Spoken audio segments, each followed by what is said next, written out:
Kabanata sa buhay ni Kim Chiu ang pagsasama nila ni Paolo Avellino sa pinakabago nilang pelikula na pinamagatang My Love Will Make You Disappear. Tila di maitago ni Kim ang kanyang kagalakan sa posibilidad na makasama araw-araw ang aktor na si Paolo sa shooting ng kanilang pelikula. Ayon sa mga sources, malaki ang magiging papel ng parehas nilang presensya sa set sa paghubog ng kanilang rumored relationship. Hindi lingid sa kaalaman ng publiko ang kumakalat na balita tungkol sa pagkakalapit ng dalawa, lalo na't magkasama rin sila sa kanilang mga jogging sessions at iba pang aktibidad. Ngayon, lalo pang titibay ang kanilang samahan dahil sa dami ng oras na ilalaan nila sa proyekto.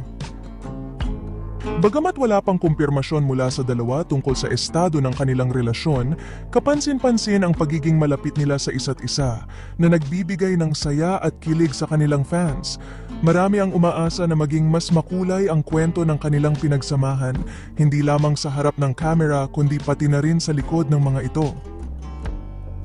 Ang nasabing pelikula ay inaasahang maging isa sa mga highlight ng kanilang karera, kung saan mabibigyan sila ng pagkakataong ipakita ang kanilang chemistry at galing sa pag-arte.